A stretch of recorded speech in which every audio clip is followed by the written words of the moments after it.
All right, here's George. I'm very glad you won that fight, Matt, but I'm not impressed by your performance, and I look forward to fight you in the near future. Welcome back to Thinking Critical. This is Wes. I've got some more comic industry news. We got a big DC Comics announcement from writer Tom Taylor. It turns out DC has a new straight white savior. And I don't mean a new comic book hero. Tom Taylor has an exclusive agreement with DC Comics. He's moving in and is likely to become their premier comic book writer at the time. We know that they've lost, who they lost? James Tynion. They've lost Jeff Johns, Peter J. Tomasi, a lot of the heavy hitters, the more influential creators over the last 5-10 years. Scott Snyder, as I understand, is still associated with DC Comics, is not writing DC Comics at this time. Although he did, I guess he co-wrote that Batman Fortnite sequel that came out not too long ago, but he's not writing anything, within their continuity. I think he might still have that vampire story out, American Vampire Story. So there is room at the top, and you would have assumed that maybe Joshua Williamson would have filled that gap. Currently, he's writing temporarily. He's doing the Batman series. He's also kind of leading towards the next DC Crisis event, which is expected to happen within the next 12 months. But I imagine it's actually going to be old Tom Taylor, and I have a lot of reasons why. Because I think he fits in exactly with what DC Comics' vision is for their characters in their universe moving forward. We've seen that they are veering away. They are taking a dramatic turn rather than prioritizing story, continuity, and character progression. They are prioritizing ideology, propaganda, and current day politics, and the Twitter mob. That's what they're kind of prioritizing. Tom Taylor makes very good sense. If you need a lead creator that's going to be able to follow on that path, he might just be the most high-profile guy you can get a hold of to actually go out and do that. Obviously, right now, he is the lead writer on Superman, Son of Kal-El, Nightwing, as well as doing the limited series Dark Knights of Steel. In the past, he's had a lot of very big successes, most notably DCeased. He also did the Injustice series, which were like a video game adaptation that ended up being pretty successful. Really was one of the few innovative ideas DC's had in the last 5 or 10 years when it came to digital strategies. I believe Injustice came out digitally first and then were released in paper and trades. He's also done a couple of Batman annuals that were actually quite good. One of the weird things about Tom Taylor, at DC, at Marvel, he's almost completely shit. If you go read Tom Taylor at DC or at Marvel Comics, you have a creator that's unfettered. Like, there's no strings on him. He's just doing whatever the hell he wants, ruining characters left and right. Now, I think that's one of the reasons that he failed big time there. Over at DC Comics, he seems to have had a little bit more oversight and direction from the editorial staff, which were able to, I don't want to say keep him in line, but keep him focused on telling good stories. And I think that's why DCeased works so well. Injustice is the same. Obviously, there was some framework and some story that he needed to stay within as far as the Injustice video games. And then obviously you have Dark Knights of Steel, which at the beginning, the first 2 issues have been good. The second issue is not as good as the first. And in all those things, if that were Tom Taylor at DC Comics and what I expect for him moving forward, I would be very excited about this, even knowing what he's done over at Marvel. But we do have Superman, Son of Kal-El. We do have Nightwing. And we're seeing some of his tendencies from Marvel Comics seeping into his work at DC, which I personally find troublesome. As far as my thoughts on this, as you can imagine, I'm not very excited about this announcement or this plan, but I absolutely understand it from a business perspective and from an editorial perspective, but I also loathe it from a customer perspective as a reader. He's had some big successes at DC Comics when he's kind of stayed on point and on target when he's, prioritizing character and story. And I don't think he's had many successes when he's not able to do that. And like I said, he's falling into kind of some of his Marvel-like tendencies.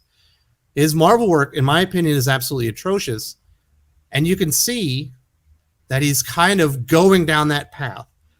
Previously, one of his most notable works at Marvel would be trying to replace Logan as Wolverine with X-23. Of course, X-23 is a clone of Logan, but already had their own superhero moniker, mutant name, whatever, X-23.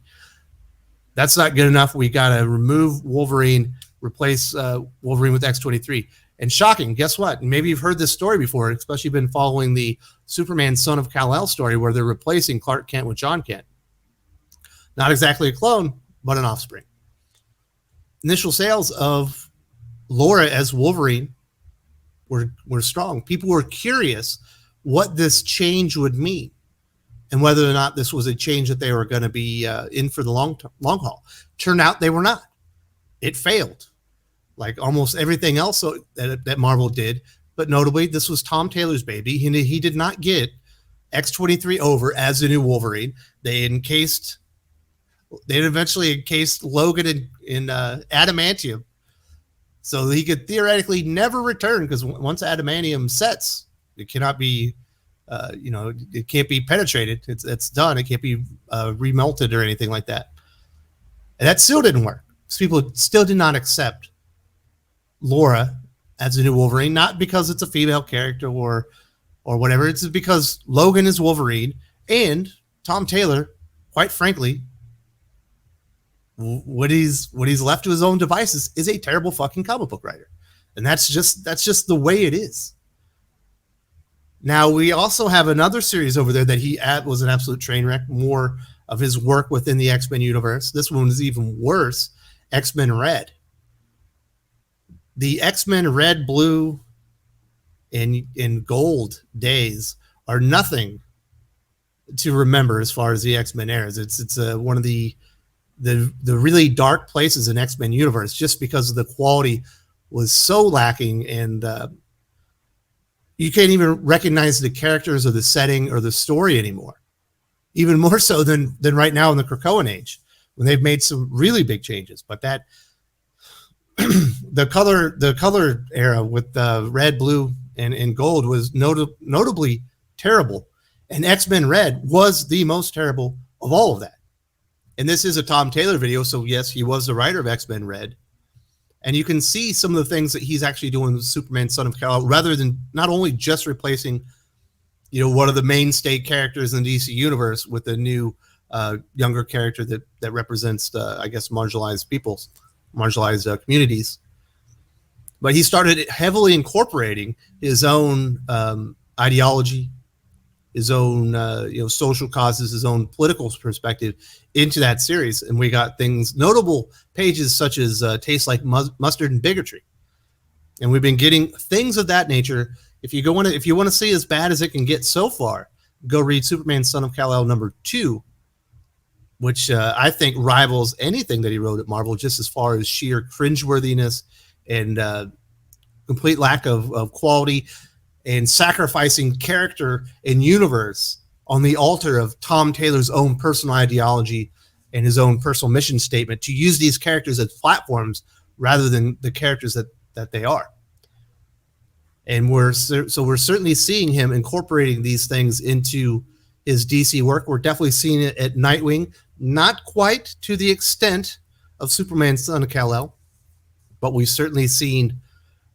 certainly witnessed him incorporating some of his messaging, using Nightwing, like John Kent, as a platform to get his own messages out there as far as the thing that he prioritizes and finds important. Now, is Superman fighting global warming, a bad thing? Well, no, there's a way to do it. Is there a villain that's causing the global warming? Is there an alien invasion? Is there some type of Lex Luthor scheme that's doing all this? Well, then maybe you've got something.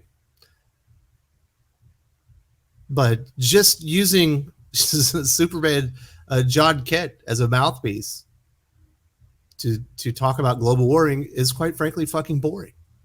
If you want to go make a global warming comic book, go do it at Image. There's niches for this.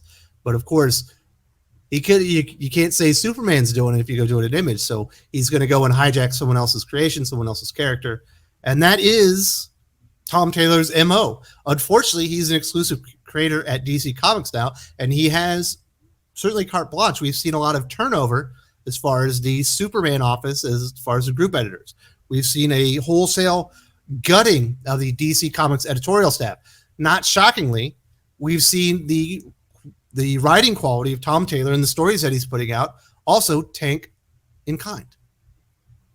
So obviously, me personally, as a comic book reader and as Major League DC Comics fan, and I'm a bigger DC Comics fan than I'm a Marvel Comics fan, I can tell you that. That's my personal favorite universe. And Superman and Nightwing are two of my favorite characters. I'm not happy about this because I know what's going to happen. I read Friendly Neighborhood Spider-Man. I've seen just how cringy Tom Taylor can get when he doesn't have proper oversight. I've seen just how shitty his comic book writing can be if he doesn't have someone over him to say, no, you can't do that. That's fucking stupid. We are writing superhero comics here. We are not writing your personal manifesto on your beliefs on the current day social climate, on the issues of the day. So unfortunately, Superman, Son of Kal-El will continue reading like Tom Taylor's Twitter feed. Nightwing will likely continue more on a path towards reading like his Twitter feed. Will Dark Knights of Steel turn into that? I don't think so, because it appears that there's two fucking writers. The guy that can write the Elseworlds contained universe stories that were really cool, and the guy that once he jumps in on continuity just is, you know, he's a weapon of mass destruction. He's all about character destruction in the name of progress, or in the name of platforming his own personal ideas and views using things that don't belong to him. Now, obviously, they belong to DC Comics, and they have entrusted him with the stewardship of these characters along with the editorial staff. I don't get to make these decisions, but I certainly can question them, and I don't agree with this. I'm not surprised by this. DC Comics essentially did away with exclusives not that long ago, and it absolutely bit them in the ass.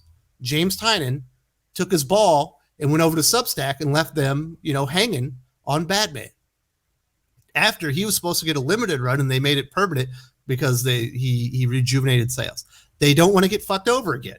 So yes, you need to bring some people in on exclusives. I'll be shocked if Williamson doesn't get an exclusive suit as well.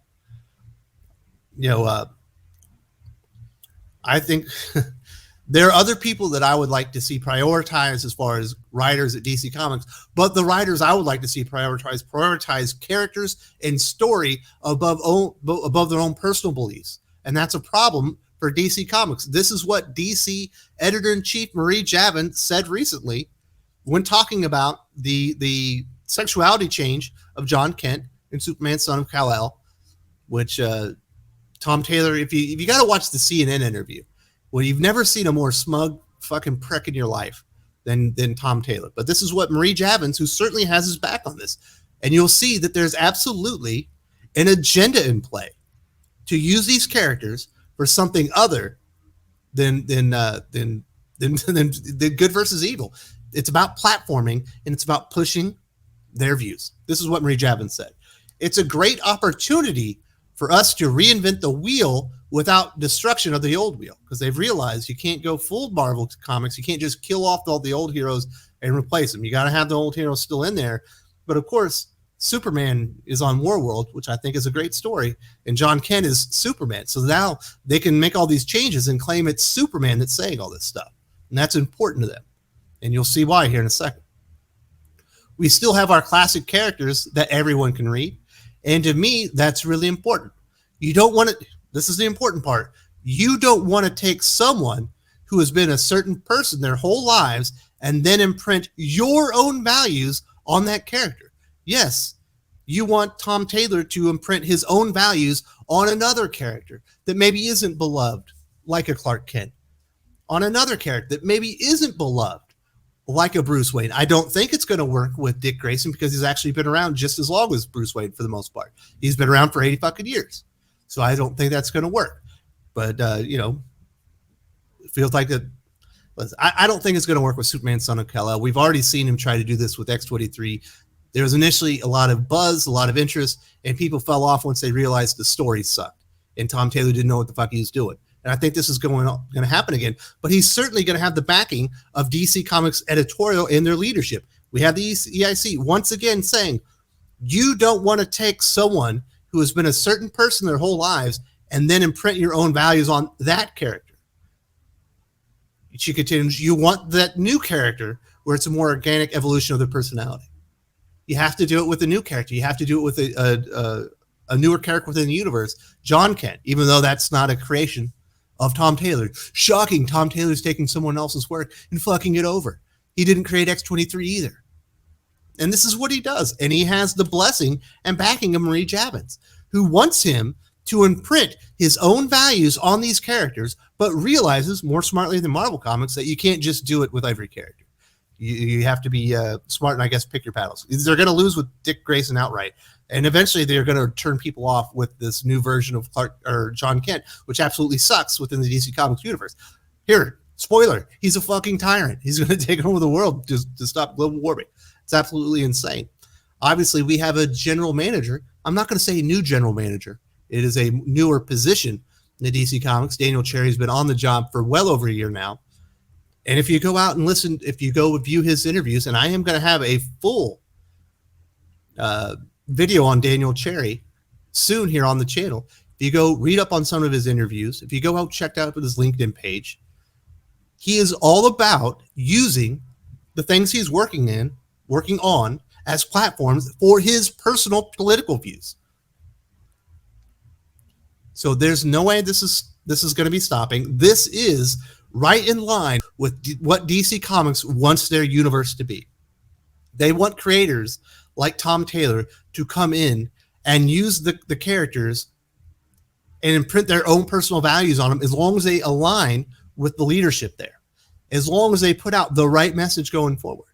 It doesn't matter if it fits the character. It doesn't matter if it fits the universe. It just has to fit the message that they want to use these characters as a platform to put out there. Is this a good change for DC Comics? No, this is terrible. This is awful for DC Comics readers who love and cherish the DC Comics universe. This is completely expected. I remember when they gave him, some of these new gigs when he started getting more high-profile work at DC. I was like, oh, he's going to be the new, top DC writer very soon. And shocking, that's exactly what happened because he fits the mold of what they want their comic writers to be. They don't want comic writers. They want propagandists. They don't want writers that understand their characters and universe. They want writers who understand opportunities that they can use these characters and universe to propagate their own personal ideology and messages. And that's just the way it is. If you don't like it, you're just going to have to find a new place to read your superhero comics. And it probably ain't going to be Marvel Comics either because they ain't much better. But this is continuing a path that DC Comics has been on for a while. I know I've gone on too long, but I just wanted to put it out there.